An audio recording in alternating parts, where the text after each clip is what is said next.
వచ్చినోడు ఎవడన్నా సీట్ వద్దనుకుంటాడు. ఇప్పుడు ఎంబీబీఎస్ సీట్ లాంటియో వీటిట్లలో అంటే ఈ రాష్ట్రం కాదు నేను వేరే రాష్ట్రం చూస్ చేసుకున్నాను అన్నాడు అంటే ఒక అర్థం ఉంది. మనకి మన దగ్గర ఫస్ట్ ర్యాంక్ వచ్చి ఆంధ్రాలో ఫస్ట్ ర్యాంక్ వచ్చిన కుర్రోడు ఢిల్లీ చూస్ చేసుకోవచ్చు, లేదా ఇప్పుడు ఎందుకంటే నీట్ అనే దాంట్లో ఉంది కాబట్టి ఎక్కడో చూస్ చేసుకోవచ్చు వేరే రాష్ట్రం, అట్లా ఉంటది. కానీ డిఎస్సి చదివిందే ఉద్యోగం కోసం అన్నప్పుడు దాంట్లో ఫస్ట్ వచ్చినోడు వాడే నాకు సీట్ వద్దన్నాడని చెబితే వెరిఫికేషన్ కోసం రాలేదంటే అదే నేను వెరిఫికేషన్ కోసం వెళ్తుంటే చెయ్యట్లేదు వీళ్ళు అని చెప్తుంటే ఫస్ట్ ఒక లిస్ట్ లో అతని పేరు పెట్టి సెకండ్ లిస్ట్ లో అతని పేరు తీసేయడం ఏంటి అంటే అక్కడ దట్ ఇష్యూ ఆ ఇష్యూలో యాక్సెప్ట్ అయిపోయినట్టు ఇక్కడ అంతే.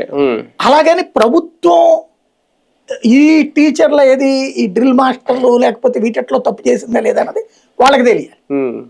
మిగతా విషయాలు 16,000 మంది దగ్గర డబ్బులు తీసుకున్నారని నేను అనుకోను. దాంట్లో అది మామూలుగానే జరిగి ఉండొచ్చు. ఇది ఎందుకు వదిలేసి ఉండొచ్చు అంటే ఒక్కతని గురించి మొత్తం పరీక్షలు ఫ్రమ్ ద బిగినింగ్ జరపడం అంటే అది ఫెయిల్యూర్ కిందకు వస్తుందని ఆగి ఉండొచ్చు. ఈ స్పోర్ట్స్ కోట వచ్చేటప్పటికి తమ కార్యకర్తలకు ఇచ్చుకుని ఉండొచ్చు.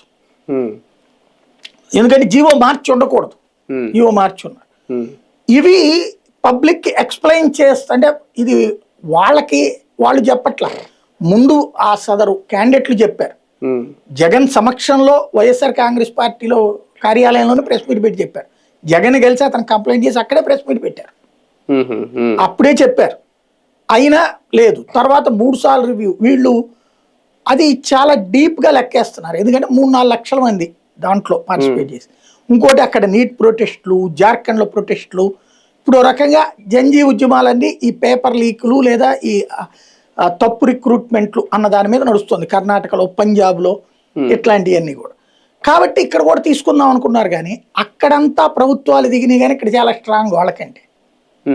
అక్కడంతా లీగల్ కాంప్లికేషన్స్ కూడా ఫేస్ చేయగలిగారు, కానీ ఇక్కడ వీళ్ళు లీగల్గాను ఫెయిల్యూర్ ప్రతిపక్షం. అందుకని ఇక రాజకీయ పోరాటమే చేస్తున్నాడు ఇతను అంతే. కానీ గ్రూప్ 1లో బొత్స సత్యనారాయణ గారు ఏమో టార్గెట్ కాబోతున్నారు.